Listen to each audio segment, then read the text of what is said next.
Aquaman allows me to make a world creation film. It's a fantasy world. So literally everything has to be made up. From James, it's one of the most exciting parts of the process. It's challenging because you're designing a whole different world that we've never seen before, and you're doing it from scratch.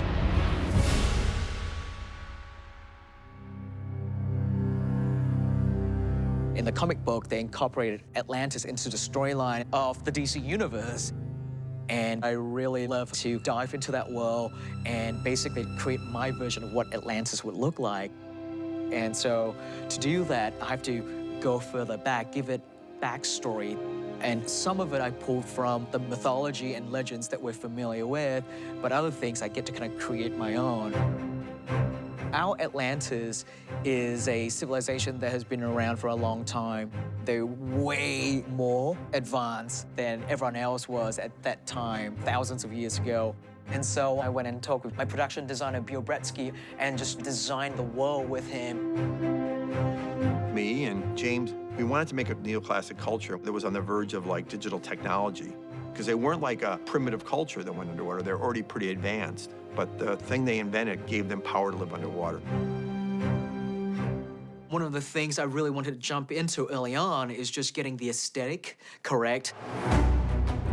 And we have an amazing army of concept designers and artists who are so brilliant in what they do, and just bring them on board early on and just talking to them about the look, the style, and the kind of flavor that I'm going on for the world.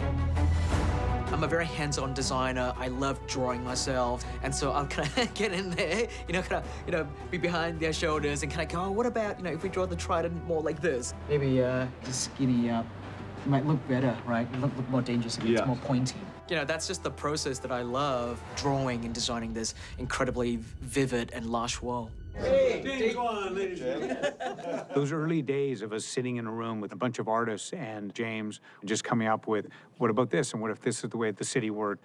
It was really exciting. The Royal Guards are only in the Royal Palace, right? Or anything related like the Colosseum, but we don't see them outside of that. We don't ever see them in battles or anywhere else. As a director, I try to put myself in the shoe of an Atlantean and go, what is a day in the life of an Atlantean look like? How do they eat? How do they sleep? How do they use the bathroom? And so you have to think about all that stuff, and all that stuff then affects, the world that you're trying to create. Here in the surface world, we built things out of materials such as brick, wood, metal. They don't necessarily have that down there. And so we're trying to pull a lot of influences from the ocean. The idea that maybe their buildings are very much like coral, that they're grown, perhaps, right? And how does that work? And is it a living thing that they live inside? Is the building just glowing with bioluminescent glow? They're so deep down that sunlight doesn't penetrate the ocean at that depth. So what provides the light source? That's the kind of stuff that we have to really dig deep into. The development on this movie was a huge effort. It was just amazing the amount of stuff that came out of James's mind. This part here, when it's like this, it blocks the point of impact. And he's not going to settle for anything that isn't exactly what he was hoping for. So I think we're angling more towards this camera. Good. Let's cut it.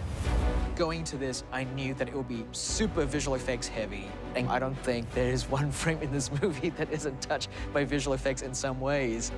Through the sort of post-production process of working on the visual effects, working on the CGI, we started to fine-tune and hone the look. We started out doing renditions of what an underwater environment would look like. And we had to really leverage other aspects that will be visual cues to the audience that we are indeed underwater. Just trying to go, okay, at what point does this look like water? And one of the things we found through our discovery process is we constantly need just particles floating particulates.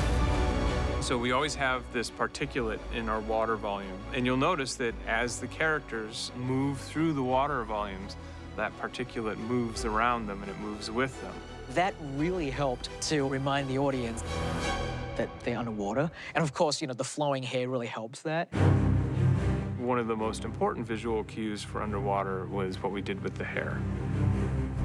I mean, we knew going into this that the hair was going to be difficult, but I don't think anyone appreciated how difficult it was going to be.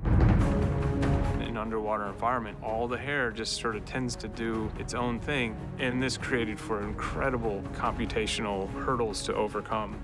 ILM actually rewrote their software trying to design this. I mean, there's over 500 shots in the movie where we had to add hair to our characters. What's the plan again? Plan is to not get killed. Very early on in the process, James and I had a long discussion about how we're going to be dealing with talking underwater. Wait, you can talk underwater? Hey, I can talk underwater too! This is awesome!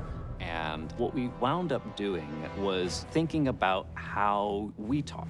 We make sounds by exhaling air over our vocal cords. So they have adapted their vocal cords to make noise when water is passed over them. When they exhale water, they make sounds the same way we do when we talk through the air.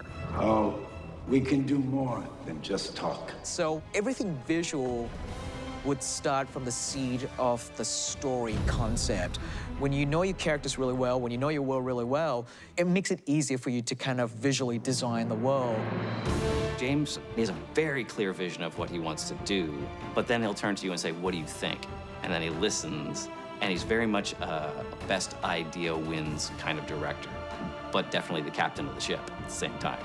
Very good. Let's cut. Let's roll right into another one. Filmmaking is such a difficult task, and it's great when we work together because we all want to make a great film.